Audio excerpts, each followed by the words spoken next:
लोकसभा चुनाव को देखते हुए कांग्रेस ने अपने 10 प्रत्याशियों का राजस्थान से ऐलान कर दिया है। 10 प्रत्याशियों के नामों का ऐलान जातीय समीकरण बैठाते हुए किया गया है। पूर्वी लोकसभा चुनाव में कांग्रेस ने जिन चेहरों को मैदान में उतारा था, अब उन चेहरों में बदलाव करते हुए नए चेहरों को मैदान में उतारा गया है। 10 नामों का ऐलान हो चुका है, लेकिन इन 10 नामों में 2 नाम सचिन पायलट गुट के हैं। जी हाँ, टोंक और सवाई माधोपुर से हरीश मीणा, झुंझुनू से ब्रजेंद्र ओला, यह दोनों ही सचिन पायलट गुट से आते हैं। इन दोनों को जो है टिकट शीर्ष नेतृत्व की ओर से दिया गया है। बाकी 8 नाम ऐसे हैं जो अशोक गहलोत गुट से आते हैं। गोविंद राम मेघवाल, वैभव गहलोत जो कि अशोक गहलोत के पुत्र हैं, उदयलाल आंजना, ताराचंद्र मीणा, ललित यादव, कई नाम ऐसे हैं जो अशोक गहलोत गुट से आते हैं। तो यूँ कहा जा सकता है कि पहली लिस्ट 10 नामों की आई तो अशोक गहलोत की चली, क्योंकि शीर्ष नेतृत्व भी जानता है कि राजनीति का चाणक्य अशोक गहलोत है। टिकट वितरण में भी जो है मंथन की बात कही जा रही थी, प्रदेश स्तर पर भी मंथन किया गया, शीर्ष नेतृत्व की ओर से भी मंथन किया गया।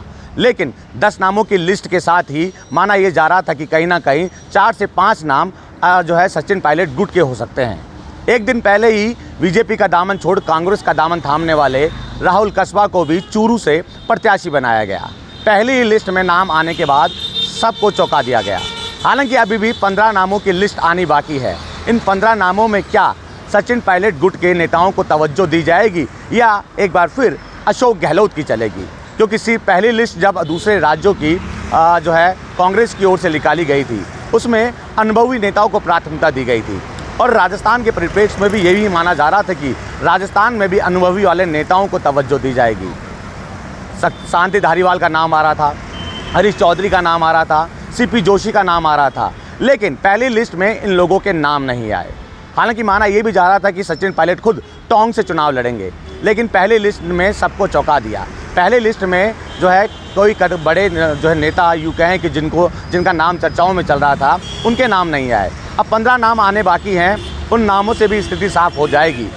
पहली लिस्ट में तो अशोक गहलोत की चली, क्या दूसरी लिस्ट में सचिन पायलट की चलेगी? क्योंकि जिस तरह दिल्ली में बैठकों का दौर चल रहा है, बैठक में अशोक गहलोत भी शामिल हो रहे हैं, सचिन पायलट भी शामिल हो रहे हैं। माना ये जा रहा था कि कोई बड़ी जिम्मेदारी दोनों को दी जा सकती है। हालांकि लोकसभा चुनाव जल्द करीब आ जाएंगे, तारीख का ऐलान भी हो जाएगा, दोनों को बड़ी जिम्मेदारी भी मिल सकती है। लेकिन जिस तरह मंथन किया गया प्रत्याशियों के नामों को लेकर, अब 10 नाम जो है जारी कर दिए गए हैं। 15 नामों में किन किन के नाम पर मोहर लगेगी? क्योंकि 15 नामों में सचिन पायलट गुट के कई कद्दावर नेता हैं जो लगातार टिकट की मांग करने में लगे हैं। युवा चेहरे भी हैं जो लगातार टिकट की मांग करने में लगे हैं। बहरहाल देखने वाली बात ये होगी कि जब दूसरी लिस्ट आएगी तो क्या अशोक गहलोत की चलेगी या फिर सचिन पायलट की। बसंत पांडे, TV9 जयपुर।